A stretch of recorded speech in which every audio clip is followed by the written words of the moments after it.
ಆತ್ಮಸ್ಥೈರ್ಯದ ಮುಂದೆ ಗೌಣವಾಯಿತು ಎಚ್ಐವಿ. ದಿಟ್ಟತನದ ಬದುಕು ಸಾಗಿಸುತ್ತಿದ್ದಾಳೆ ಬೆಂಗಳೂರಿನ ಮಹಿಳೆ. ಎಚ್ಐವಿ ಸೋಂಕಿತರಿಗೆ ಮಾದರಿಯಾಗಿದ್ದಾರೆ ಪರ್ವೀನ್.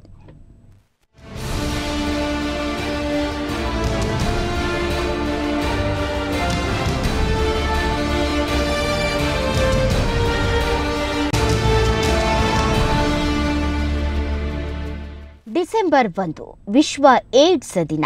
ಖುಷಿ ವಿಷಯ ಅಂದ್ರೆ ಸೋಂಕಿತರ ಸಂಖ್ಯೆ 50% ಇಳಿಕೆಯಾಗಿದೆ. ಅಷ್ಟೇ ಅಲ್ಲ, ಸೋಂಕು ಪೀಡಿತರು ಸಮಾಜದಲ್ಲಿ ತಲೆ ಎತ್ತಿ ಬದುಕುತ್ತಿದ್ದಾರೆ. ಅಂತಹ ಒಬ್ಬ ದಿಟ್ಟ ಮಹಿಳೆಯ ಕಥೆ ಇಲ್ಲಿದೆ ನೋಡಿ.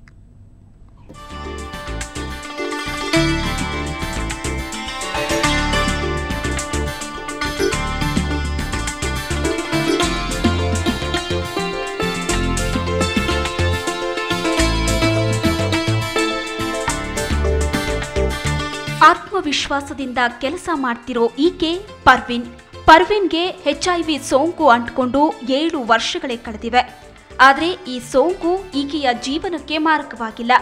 ಅನಾಥ ಹೆಣ್ಣು ಮಗುವೊಂದಕ್ಕೆ ಆಸರೆಯಾಗಿದ್ದಾರೆ. ಅಷ್ಟೇ ಅಲ್ಲ, ಈಕೆಯೂ ಒಂದು ಹೆಣ್ಣು ಮಗುವಿಗೆ ಜನ್ಮ ಕೊಟ್ಟಿದ್ದಾರೆ.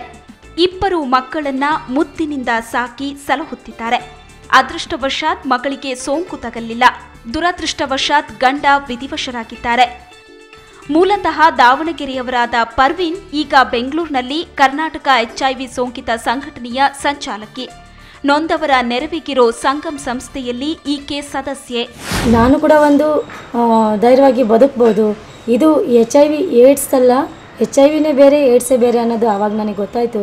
ಏಡ್ಸ್ ಅಂದರೆ ಒಂದು ದೊಡ್ಡ ರೋಗನೇ ಅಂತ ತಿಳ್ಕೊಂಡಿದ್ರು ಜನ. ಆ ಸಮಾಜಕ್ಕೆ ಇವತ್ತು ನಾನು ಎಚ್ಐವಿ ಬೇರೆ ಏಡ್ಸ್ ಬೇರೆ ಅನ್ನೋ ತಿಳಿಸೋಷ್ಟು ಮಟ್ಟಿಗೆ ಇವತ್ತು ನಾನು ಬೆಳೆದಿದ್ದೀನಿ. ಈ ದಿಟ್ಟ ಮಹಿಳೆಯ ಕುರಿತು ಸಂಗಮ್ ಸಂಸ್ಥೆಯ ಸಂಸ್ಥಾಪಕರಾದ ಮಂಗಳಮುಖಿ ಅಕ್ಕೈ ಹೇಳೋದು ಹೀಗೆ. ಇವತ್ತೇನು ನಮ್ಮ ಸಮಾಜ ದೃಷ್ಟಿಯಲ್ಲಿ HIV AIDS ಅಂದರೆ ಅಷ್ಟು ಕಳಂಕವಾಗಿ ನೋಡ್ತಾರೆ, ಅಷ್ಟು ಶೋಷಣೆಯಾಗಿ ನೋಡ್ತಾರೆ.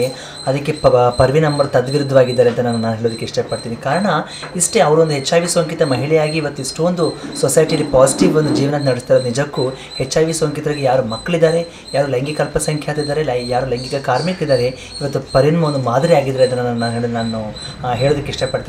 ಏಕಾಂಗಿಯಾಗಿದ್ರೂ ಕುಗ್ಗದೆ ತಾನು ಬದುಕಿರೋವರೆಗೆ ಸಮಾಜವನ್ನ ಎದುರಿಸ್ತೀನಿ ಅನ್ನೋ ಪರ್ವೀನ್ರ ಎದೆಗಾರಿಕೆ ಎಚ್ಐವಿ ಸೋಂಕಿತರಿಗೆ ಮಾದರಿಯಾಗಬಲ್ಲದು.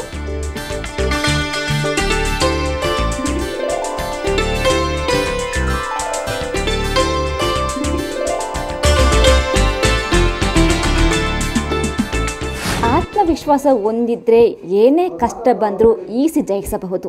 ಇದಕ್ಕೆ ಪಕ್ಕಾ ಉದಾಹರಣೆ ಪರ್ವೀನ್ ಅವರು. ಕಳೆದ 7 ವರ್ಷದಿಂದ ಎಚ್ಐವಿ ಸೋಂಕಿನಿಂದ ಬಳಲ್ತಿದ್ರು ಕಂಗೆಡದೆ ಒಂದು ಮಗುನ ದತ್ತು ಪಡೆದು ಅದರ ಪಾಲನೆ ಪೋಷಣೆ ಮಾಡ್ತಿದ್ದಾರೆ. ಇವರ ಈ ಕಾರ್ಯ ಉಳಿದವರಿಗೂ ಮಾದರಿ ಅಂದರೆ ತಪ್ಪಾಗಲ್ಲ. ಒಟ್ಟಾರೆ ಇವರ ಈ ಆತ್ಮಸ್ಥೈರ್ಯ ಹಾಗೂ ಸಮಾಜ ಸೇವೆಗೆ ಹ್ಯಾಟ್ಸ್ ಆಫ್.